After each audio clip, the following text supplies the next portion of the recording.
এখন সরকারিভাবে নির্দেশ আসছে যে 33% কাজকর্ম হিন্দিতে করতে হবে। অথচ মজার কথা, সেখানে 90% ছাত্রছাত্রী এবং অধ্যাপক তারা বাঙালি। যদিও বা 10% মানুষ ছাত্রছাত্রী অন্যান্য রাজ্যে, কিন্তু আপনারা জানেন বিজ্ঞান চর্চা এবং সেটা উচ্চ স্তরের চর্চার ক্ষেত্রে সবটাই ইংরেজিতে করা হয়। এই যে এখন একটা উদ্দেশ্যমূলকভাবে চাপিয়ে দেওয়া হচ্ছে, তামিলনাড়ু বা দক্ষিণের কিছু কিছু রাজ্য এটা প্রবলভাবে প্রতিহত হচ্ছে।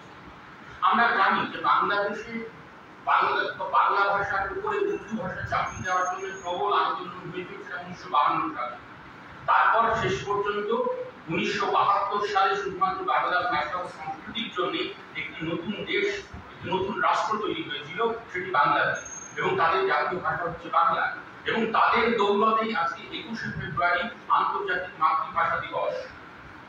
বাংলা ভাষার দৌলতে আন্তর্জাতিক মাতৃভাষা দিবসটা হচ্ছে সারা পৃথিবীতে উদযাপিত হয়। প্রত্যেক দেশের প্রত্যেক রাষ্ট্রের নিজস্ব ভাষা উদযাপনের দিন সেটা আমরা বাংলা ভাষার দৌলতে পেয়েছি। আজকে গত 1.5 বছরে আমরা দেখতে পাচ্ছি যে বাংলাদেশের রাজনৈতিক পট পরিবর্তন ভয়ঙ্করভাবে ঘটে যাচ্ছে। সেখানে ভয়ঙ্কর মৌলবাদীরা আজকে ক্ষমতায় এসেছে, তারাও আজকে বাংলা ভাষাকে পরিবর্তন করে দিতে চাইছে। এই চেষ্টা হয়তো ছিল, খুব সুপ্তভাবে ছিল, কিন্তু এই চেষ্টাটা আমাদের ভারতেও চলছে। ধরুন 1961 সালে আসামে বাংলা ভাষা নিয়ে যে আন্দোলন হয়েছিল, তাতে তো 11 জন মানুষকে প্রাণ দিতে হয়েছিল 1961 সালের 19শে মে। কারণটা কি ছিল? যখন 1947 সালে দেশ ভাগ হলো, আমরা স্বাধীন হলাম, তখন আসামের প্রথম মুখ্যমন্ত্রী তিনি ঘোষণা করলেন যে আসাম শুধুমাত্র অসমীয়াদের জন্য। সেখানকার প্রধান সংবাদপত্রগুলো লেখা হলো আসাম অনলি ফর আসামিজ। তখন লেখাটাই মহাত্মা গান্ধী তিনি বলেছিলেন তা যদি হয়, Assam is only for Assamese, then India for home. Mahatma গান্ধীর কথায় কর্ণপাত করা হয়নি। সেখানে ক্রমাগত অসমীয়া ভাষাকে চাপিয়ে দেওয়ার দিকে শুরু করা হলো। কিন্তু আমাদের মাথায় রাখতে হবে সেখানকার বাঙালিদের এই আসাম রাজ্যের ইতিহাসটা। সেখানে যে বরাক উপত্যকা, তাছাড়া হাইলাকান্দি, করিমগঞ্জ, যার নাম এখন শ্রীভূমি হয়ে গেছে, এই যে এলাকাটা এর সঙ্গে যুক্ত ছিল তখন ব্রিটিশ আমলে, সেটা সিলেট। ফলে সবটা মিলে সেটা একেবারে পুরোপুরি বাঙালি অধ্যুষিত এলাকা। আসামের অসমীয়ারা ঠিক যতখানি ভূমিপুত্র, আসামের বাঙালিরাও ঠিক ততখানি ভূমিপুত্র।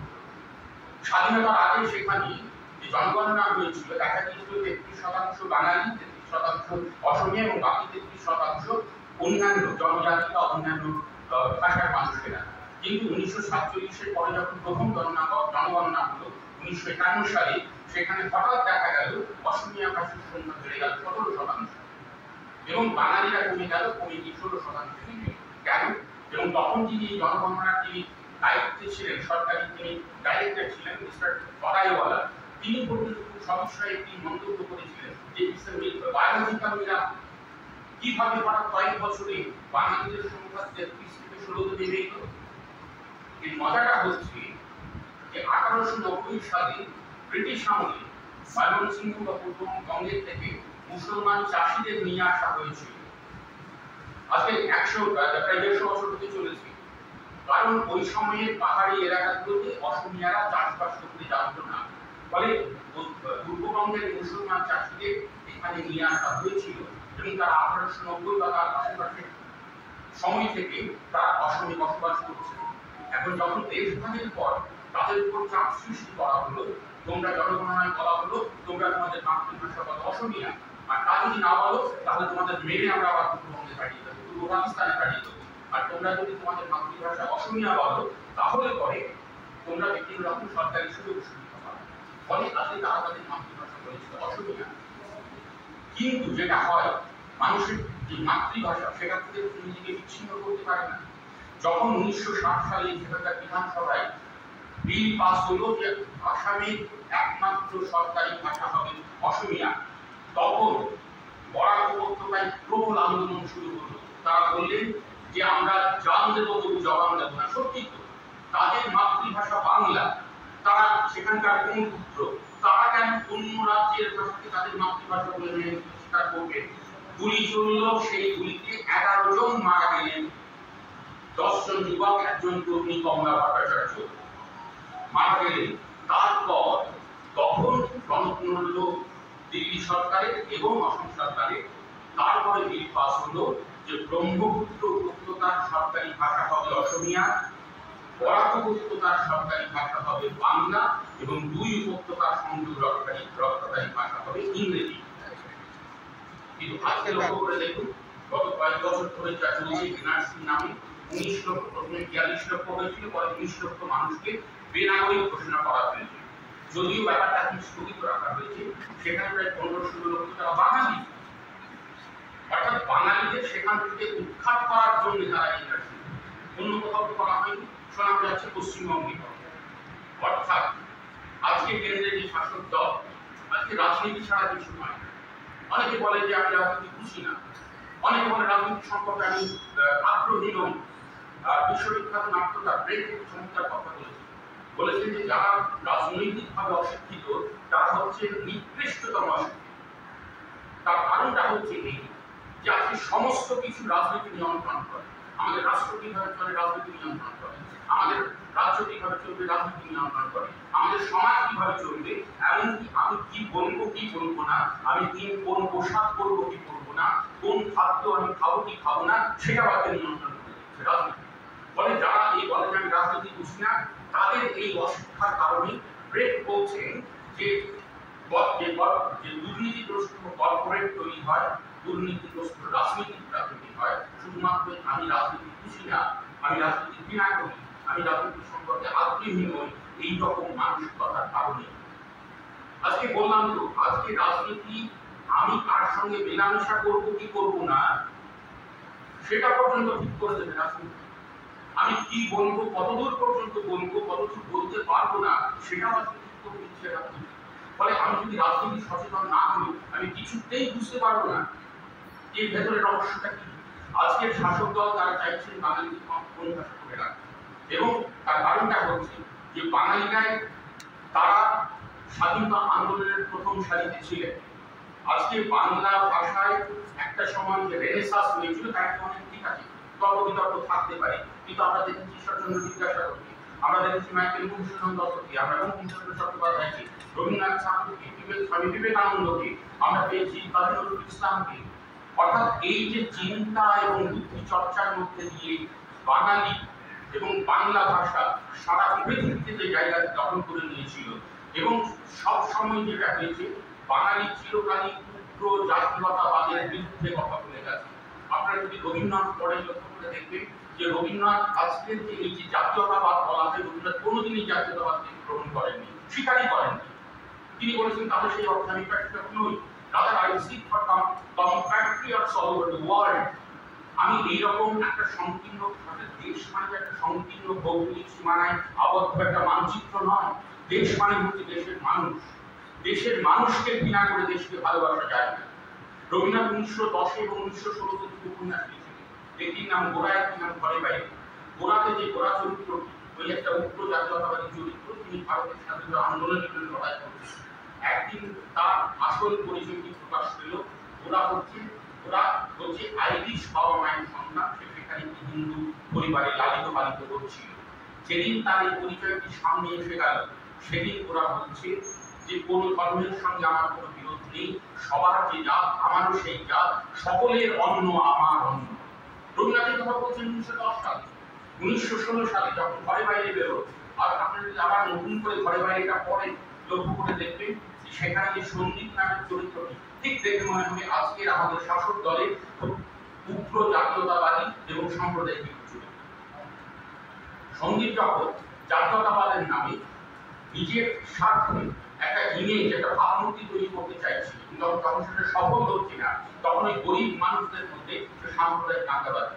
আজকে রাজনীতি তাই করে, আজকে রাজনীতি তাই করছে, যখন তারা কোনো বিষয়ে সফল হচ্ছে না, তখন তারা সাম্প্রদায়িক দাঙ্গাবাদী। এবং নিখিলের চরিত্রটি ঠিক তার বিপরীতে দাঁড়িয়ে বলছে যে যারা শুধুমাত্র দেশকে দেশ বলে সাদা চোখে ভালোবাসতে না পেরে মা মা দেবী দেবী বলে উচ্চারণ করে, তাদের ভালোবাসা যতখানি না দেশের প্রতি, তার নেশার প্রতি। আসলে এই নেশা হচ্ছে রাজনৈতিক ক্ষমতার নেশা, এই নেশা ধর্মীয় আপিলের নেশা। ঠিক এর বিপরীতে দাঁড়িয়ে ওই নিখিলেশ বলছেন যে মানুষ একটা রাষ্ট্রের ভয়ের সীমানা কতদূর পর্যন্ত বিস্তৃত, তাই বোঝা যায় যে একটা সেই দেশের মানুষ কতটা স্বাধীন, সে কতটা স্বাধীনভাবে ভাবনা চিন্তা করতে পারে।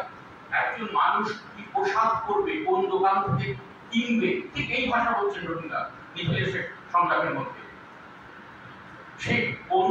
সে কি খাবে, তার সঙ্গে বসে খাবে, এটাও যদি ওই ভয়ের শাসন দ্বারা নিয়ন্ত্রিত হয়, তাহলে মনুষ্যত্বকে অস্বীকার করা হয়। আজকে তাই তো করা হয়।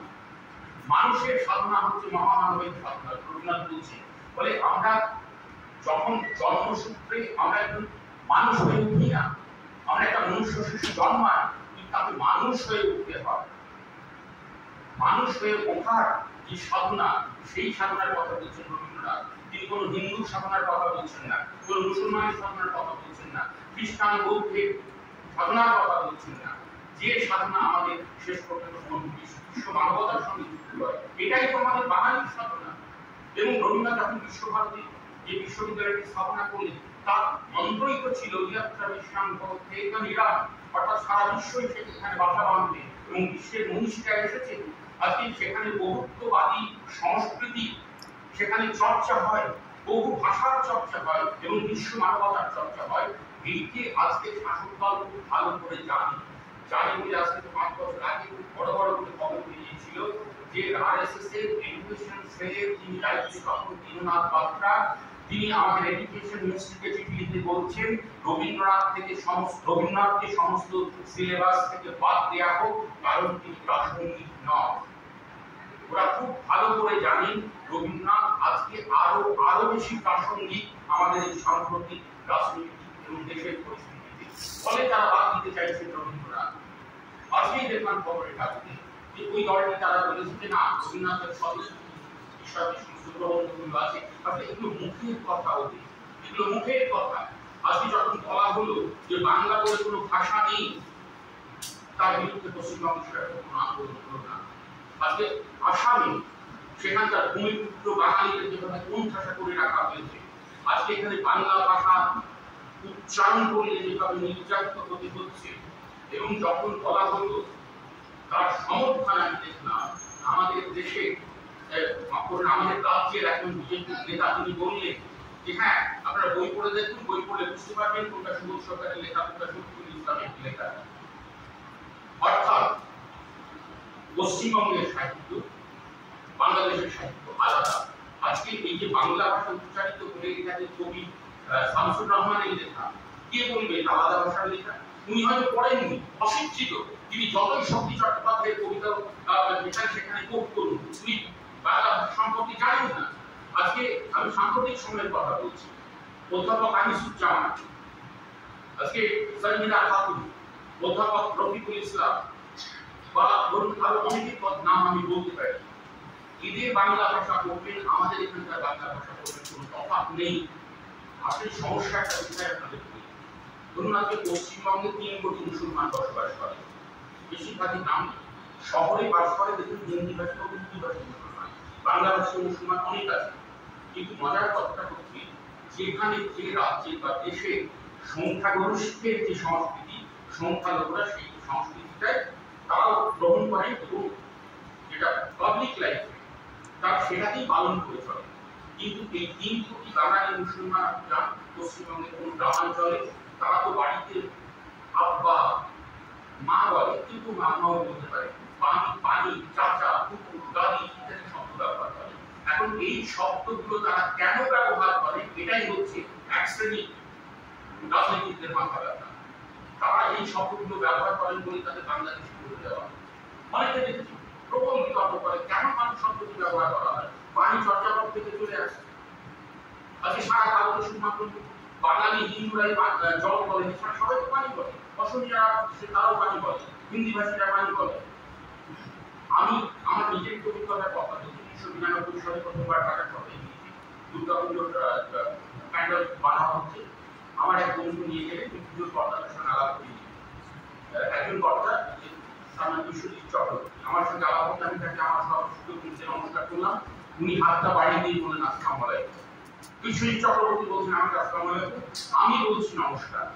তার কারণটা হচ্ছে আমি এখানকার সংস্কৃতিতে এটা দিয়ে আমি অভ্যস্ত এবং বিশ্বজিৎ চক্রবর্তী তিনি কিন্তু বাংলাদেশে সেখানকার সংখ্যাগরিষ্ঠ মানুষের সংস্কৃতি আসসালামু আলাইকুম বলা তারা তাই বলে, এর মধ্যে দোষের কিছু নেই।